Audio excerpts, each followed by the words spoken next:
Is it audible?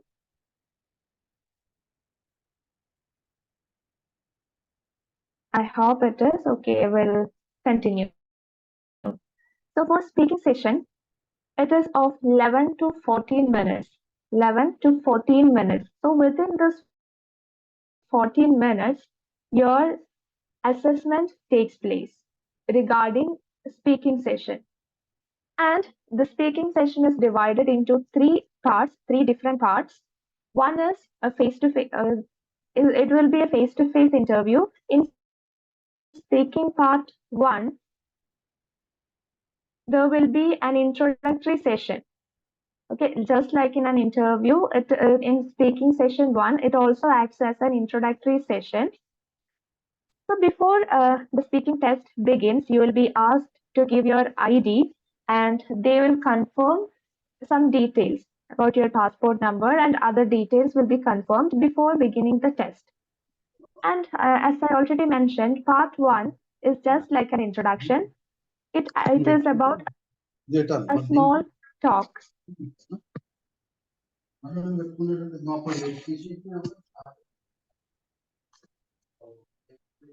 Is anyone speaking anything?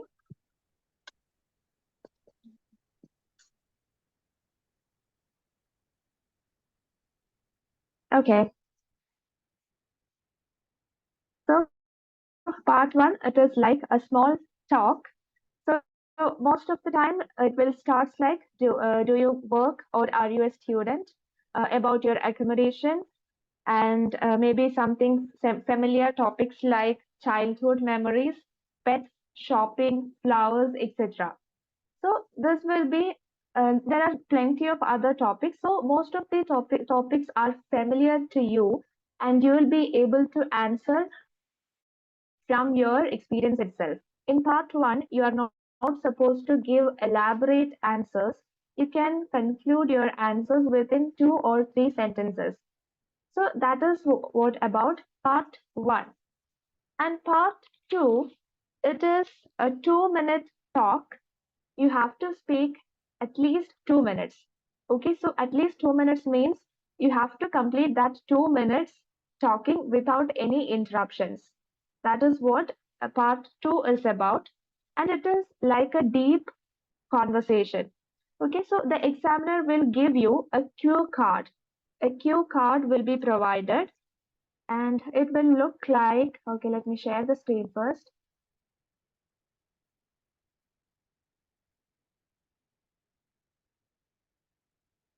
I hope you can see this sharing here. Okay, this is like a cue card. This is the example for the cue card. There will be a question and these are the prompts. These are the prompts given. Okay, so the question given here is describe an outdoor activity you took part in. So it is about you have to talk about an outdoor activity you recently took part. And these are the prompts 1, 2, 3. These are the prompts which helps you to answer. And it is not necessary to focus only on these prompts. You can elaborate your answers. These prompts are given only to help you develop your answers. There is not at all necessary. It is not at all necessary to focus only on these clues. These clues only help you to develop your answers. So you should include what activity it was, where you did it, when you did it, and explain whether you liked it or not. So in this activity or in this session, you have to speak 2 minutes. When you exceed 2 minutes, the examiner will interrupt you and will stop your answer there. So in order to uh, completely explain your 2 minute speaking session, you can add your experience into that. So when you add your experience, you don't need to go back and forth to know about or to cook up stories. You are sharing your experience. So how did you feel like that, and why did you like that? If you don't like that activity, why didn't you like that? So these kind of experiences, including these kind of experiences in this session, will help you to reach the 2 minute time. So you think, oh, it is only about 2 minutes, but in that time, when you start speaking, when you're given a topic and when you're asked to talk about that particular topic, it feels like 2 hours. So it is not that easy to complete 2 minute speaking session without any interruptions and without any fluency issues. So it is difficult. I'm not saying it's impossible, but it is some kind of difficult. So you have to know what is the structure to be given while you attend the say part 2 of speaking. So in this session, before you start speaking, you will be given 1 minute time to prepare the topic. 1 minute time to prepare the topic. So let's take the example of this one. It's about an activity, outdoor activity you took part in. So before you start speaking, you'll be given a paper and pen, and you can write down the points you can mention. So at that time, there are two different methods you can use when you take the note. Okay, you only have 2 minutes for preparation. So it is not practically possible to write down all the sentences. So it is wise to note down the key words. So you should note down only the keywords. So let us discuss how you can develop your answer in this session, in this session of IELTS speaking. So there are two methods. One method you can use is uh, answering the questions, the WH questions like what, who, when, where, which, why, and how. Okay, let me write it down here. Who, when, where, why, what, which, how. So these questions will help you to develop your answer. With whom you went for the activity, when did you went there, when did you go there, where was the activity, and why did you choose that, and what was it all about, what was the day, how was the day about, and which is the place you did that, all those kind of answers. So these question words will actually help you to develop your answer in a logical connected way. So these are the words you can elaborate on these questions. Okay, that is one method. Who, when, where, why, what, which, how. So elaborating answers on these questions will help you to develop an answer properly. That is method one. And in method two, it is like building a story. So you know about a story. You build a story means you are building up or creating a story from your experience. So you can develop or you can start your story from the past, then bring that to the present, and then continue to the future. So developing a story means you start from past, comes to present, and then it is going to the future. So all these tense forms are included in that, and also you won't be confused when you develop your answer. So all these methods, if you are using method one or method two, doesn't matter, but these two methods require a particular time to master on that. So it is practice is the key purpose to master anything. And you are given, I already mentioned, you are given 1 minute time. So in that 1 minute, you just note down keywords like, okay, when did you go there? Okay, you can mention about a time. So this is what a time intro is. A time intro. That means you start your answer by giving when did you go. Or you can say, for example, 2 months ago, went for snorkeling with my friends. So time intro means 2 months ago. That is the time mentioned. So that is what a time intro is. So you can mention keyword, when did you go? With whom did you go? You can write down as a keyword. And where is the place? You can write down that. And You can write down how did you feel that day? Did you like the experience? And during that time, you can write keywords related to your experience. Maybe a wonderful experience or maybe a horrible experience. Like if there is adjectives you want to use, note down those adjectives when you share your experience. So sharing your experience is always helpful when it comes to developing the story and also to reach the 2 minute time. If you are going to stick onto these prompts given, it may get difficult to develop your answer to reach that 2 minutes. Okay, these are only three prompts. These three prompts are given here to help you develop your answer. So do not stick on to these prompts given there. You have to explain by including your experience, maybe someone else's experience also. If you don't have any experience to share, or if you personally don't feel like anything, you can share one of your friends' experience when you went there.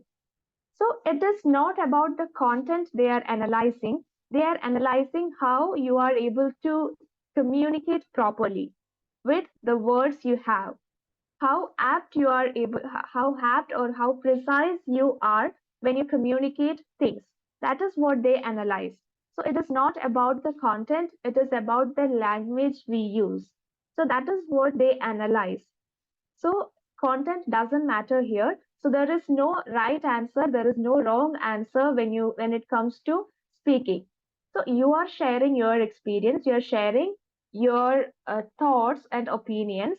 So there is no right or wrong answer. It is all about how you present yourself, how you present your ideas in front of an examiner, and how well or how adaptable you are when it comes to usage of English language. That is what they look for.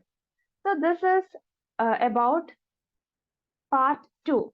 So in part two, there are a list of topics. There are plenty of topics they ask. It is related to, there are four main categories. It's not, I'm not saying these are the only questions you can get for speaking test. These are four main topic categories that is likely to be used in part two of speaking test. People, places, objects, events. So these are the four types. Okay, so I'll write it down.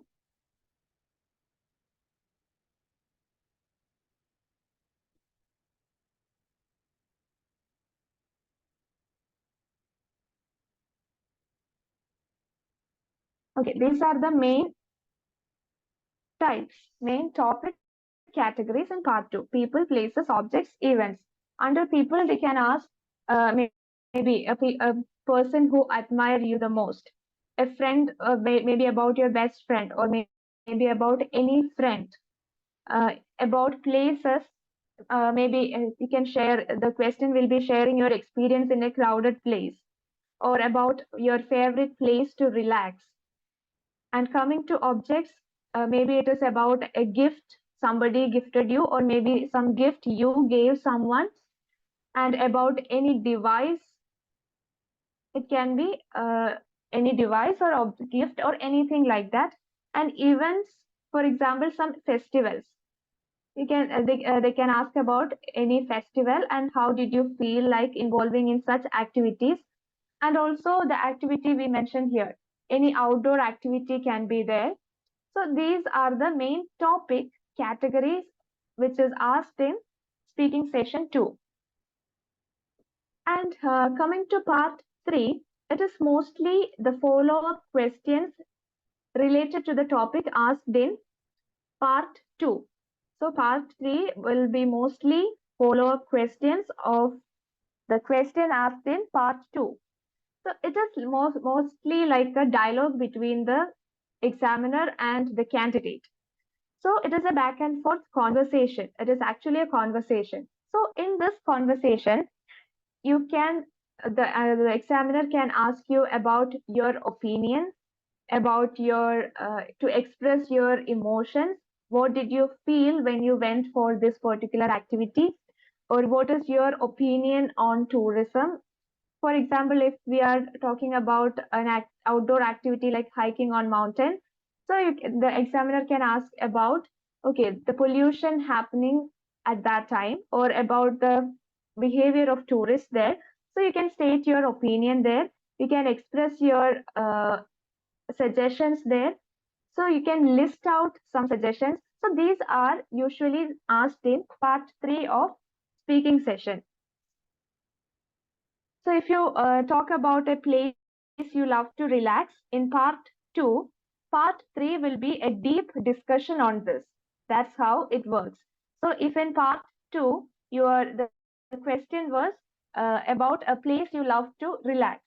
So in part 3, it will be a deep conversation on this topic, like what is the importance of relaxation to the people and why people choose to relax, or what is the importance of vacation. So all these kind of questions can come as part of follow-up questions in part 3. So in this session, as I already mentioned, you may need to argue about things. Since it is a conversation, the examiner can lead to you for complex and complex topics, complex sentences. They actually push to know whether you are able to communicate properly with using different vocabulary and different sentence structures. That is what they evaluate in part 3. So you may need to argue about certain things, explain about things, maybe listing out some problems or listing out anything, classification, comparison, etc. have to be done in part 3. And it is important as practice to know about the factors or the parameters they use to evaluate the speaking session. It is important to know that. So there is no, as we already discussed, there is no wrong or right answers. So, but you are evaluated on the basis of your language use only. So that means you are solely evaluated on your language use.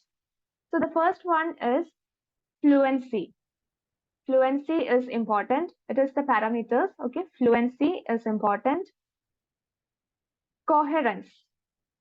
Coherence means a logical connection should be there. You start from step 1, you end your next step will be the final step. That doesn't work here. So if you're building a story, if you're sharing your experience, there should be a logical connection between the sentences by using proper connectors, linking words, etc. And the third parameter used is vocabulary range and vocabulary precision. This means the range of vocabulary means how many vocabulary you know, or how well you can handle a situation by using wide variety of words. So if you are repeating a word regularly in between the answers, that shows you don't have enough word knowledge. Okay, if you are repeating the word increase repeatedly, that means you don't know any other synonyms. So that is what vocabulary range is. And coming to vocabulary precision, uh, okay, you may memorize some words, like some advanced words, which we don't use regularly in our daily conversation. So while you memorize such words, you should have a clear idea about using that vocabulary when and where. So as you all know, English is a language where different words has different functions. The same word can have different functions. So you should be very clear about the advanced vocabulary and their usage and meaning clearly. If you are not aware of the meaning very clearly, it is better to avoid using the advanced vocabulary. So it is not about using advanced vocabulary, it is all about using advanced vocabulary in a wrong manner that can negatively affect your band score. So that is what vocabulary precision is. And the next one is very important, grammatical range.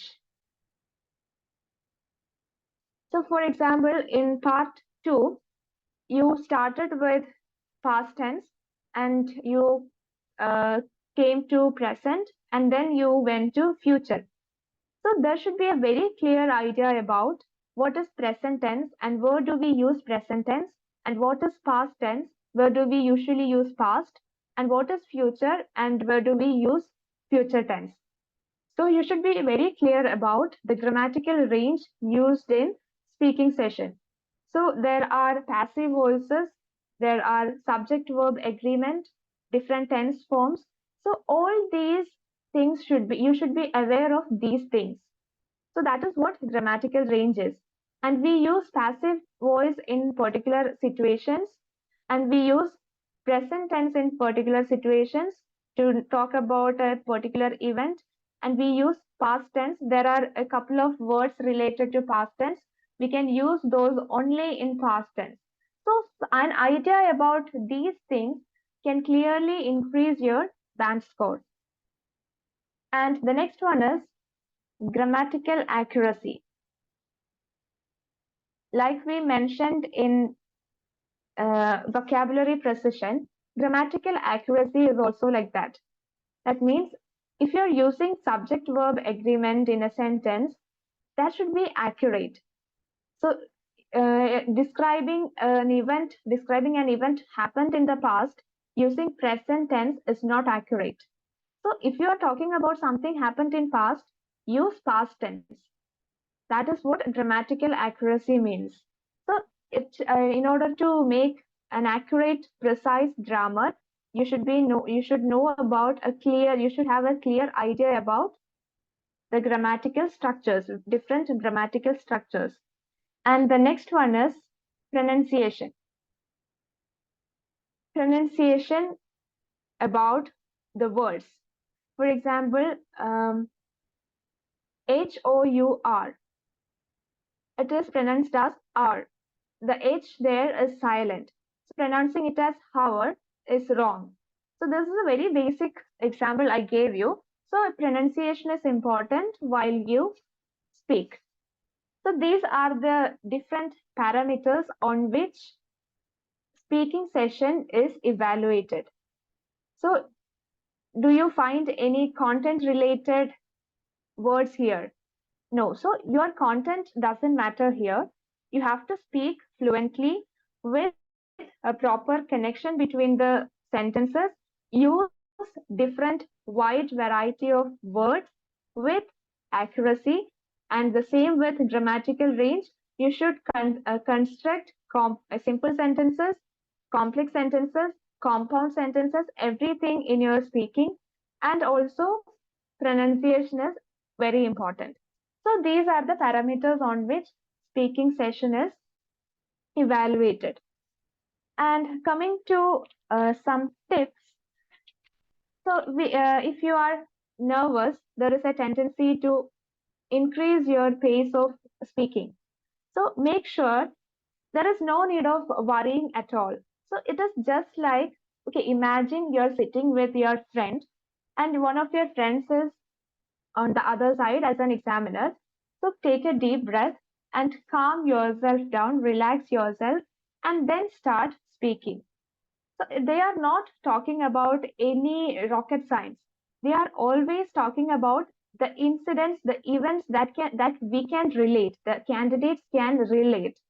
So if you are strong enough to relax your mind, then half of the speaking session is done there. So it is very important to relax yourself before you go in front of the examiner. So speak in a moderate way, which means not very slow and not too fast. Your expressions should be clear, your words should be clear. All these things while you speak should be very clear. So that is one thing. And never try to memorize your answers. The examiner will easily understand whether you have mugged up, whether you have memorized your answer or not. So never try to give memorized answers. It will only reduce your band score. So keep that in mind. even if, okay, the first question, let's say the first question, are you a student or are you working? So if you have mugged up an answer there, there is a tendency, if you lost one one word, any word in that sentence, you will be lost completely. So never memorize any answer. That is one thing. And try to give elaborate answer. The answers should be elaborate, because in speaking session 2, especially in speaking session 2, you have to speak for 2 minutes. So giving yes or no answer, or yes, I have been to this place, and you stop there, which means you are going to get very low band score. So elaborating your answer should be very clear on that. Even in the first speaking session, if you are asking, okay, if the question is, are you a student or are you working? So if you are a student, you can say, I'm student. So if you are stopping that answer there, even in the first session, you have to speak at least 2 or 3 sentences. So stopping in one sentence means it can lower your band score. So try to elaborate the answers, not only in speaking session 2, but it requires in speaking session 1 and 3 also. So while giving elaborate answers, it is very difficult to elaborate certain things. So adding your experience or adding someone's opinion or someone else's experience to your answer can help you develop your answer for an extent. So you can do these kind of tips and tricks while answer any question when you attend IELTS exam. And listen to the question very carefully. If you miss anything, maybe a verb. For example, if the verb in the question is asked in past tense, that means you have to tell an experience which happened in the past. So if you missed that part, you will be sharing the experience in present tense or maybe in future tense. So listen to the question carefully. If the verb in the question is in past, or if the question asked is in the past tense, you have to use past tense, and then you can use other tenses when you add your experience or when you have to tell your opinion or something like that. So listen to the question carefully, what the examiner wants to know. And again, we have already mentioned about the usage of advanced vocabulary. If you memorize this vocabulary, make sure you know the correct place where you can use this vocabulary, these words. So that is very important. So if you are unsure about a particular word, don't use that. Okay, if you are mugging up or if you are memorizing vocabulary, that's good, but use only when you're sure about the meaning and the usage. So that is one tip. And you can include reasons in your answers. If the question is about a place where you love to relax, then you can give the reason. Okay, I love to relax in this place because there should be a reason. So this helps you to elaborate the answer again. So you can use uh, these including reasons to develop your ideas as an answer. And you can use words or sentences comparing past with the present. Comparing past with the present. For example, you can use, when I was younger, I loved watching advertisements, but not now. So you are comparing the past with the present. So when you were younger or when you were a child, okay, when I was a child, I used to love advertisements which showed superheroes. Okay, if some advertisements were there which showcased superheroes and you loved that, okay, in the childhood you loved that, but you don't love or you get easily irritated with the advertisements now. So you are comparing past with the present. And also you can say last year, but not now. When I was in high school or when I was in college, and now or at present. So these are comparison with past and present. You can use these kind of comparisons when you speak. So when you answer a question, you are trying to frame an answer. You are creating an answer there. So more than trying to frame an answer, try to reflect yourself in that answer. Try to include your experiences related to that, which helps you to get fluent and coherent answer in front of the examiner. So you are taking some examples from your own experience. You don't need to go for someone else. So try to give experiences and anecdotes from your or someone to someone you know, from the life of someone you know. So likewise, you can develop your ideas into an answer. And also, you can use different emotional words like sadly, to be honest, fortunately or unfortunately, these kind of words. So to be honest, I don't like advertisements nowadays. And then you can go through the reasons. Then you can go through the reasons. So that's how using the words of emotion help you to frame your answer. So that is one tip you can use. So, for example, when we discussed about the grammatical accuracy, we use the phrase used to, used to. So, this is one of the word that usually used in a wrong manner. Okay, used to is actually used to refer some activity or something that you did in the past, but not doing it anymore. So you have completely stopped that particular activity in the past itself. So in order to refer to such activities, you use this term used to. So when I was a child, I used to watch cartoons. That means you watched cartoons when you were a child, but not anymore. But you are not doing that now. So it is used in that sense. So wrong usage of this means you don't have a knowledge in grammatical accuracy, and also you don't have much knowledge in vocabulary. So this kind of uh, grammatical range, these kind of words you should be aware of. And you can use some words like for instance. To give an example, you can use for example, and also for instance can be used. And other words you can use is in the past, despite, however, another reason. To add more, in addition to this, on the contrary, you can use on the contrary to compare something. On the contrary, though, likely. So these are the words you can use when you frame answers. And another important thing is subject verb agreement. If you are using a singular subject, your verb should also be in singular form, and the subject and verb should agree each other. That is what subject verb agreement is. So that is very common mistake we usually see in candidates. So you have to develop, or you have to get a clear idea about subject verb agreement and about basic tense forms like past, present, future tenses. You should be very clear about the tense forms.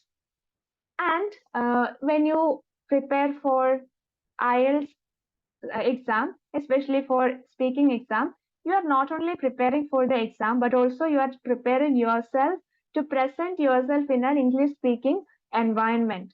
So for making your English communication better, I'm sharing some tips in general to improve your English communication. One thing is we usually say listen or watch movies, but most of the time when we watch movies, we are into the entertainment side of the movie. So we are not particularly watching for English communication.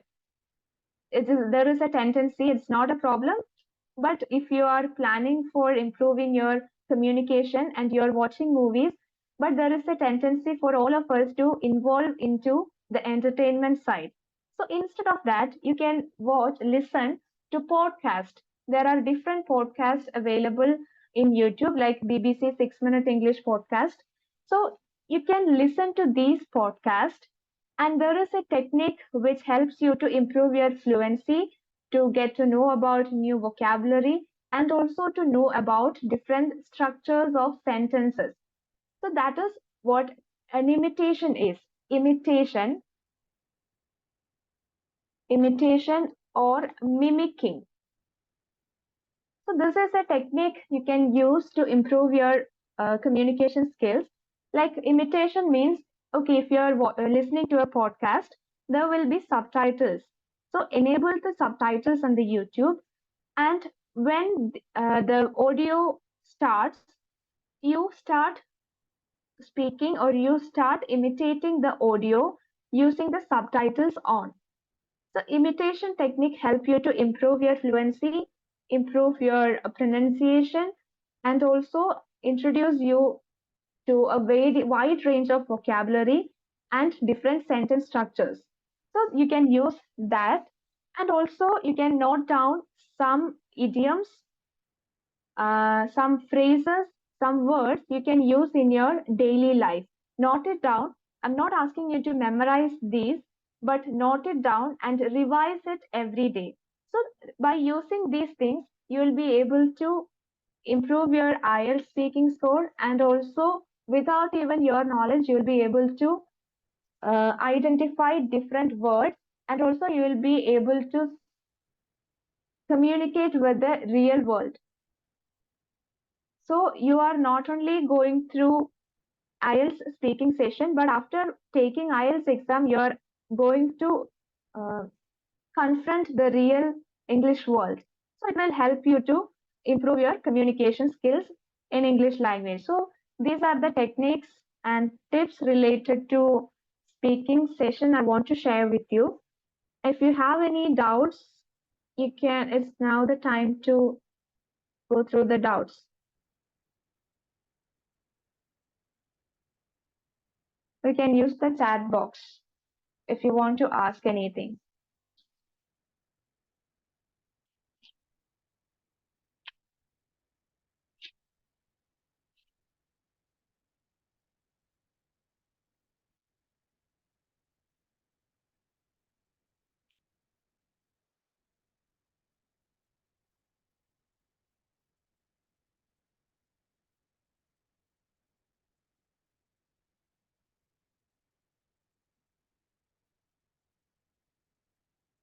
Don't have any doubts?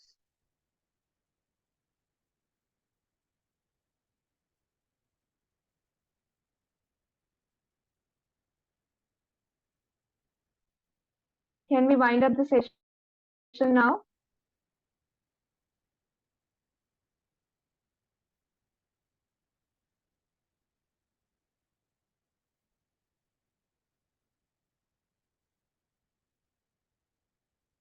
Okay, I think since you don't have any doubts, I think we can wind up the session.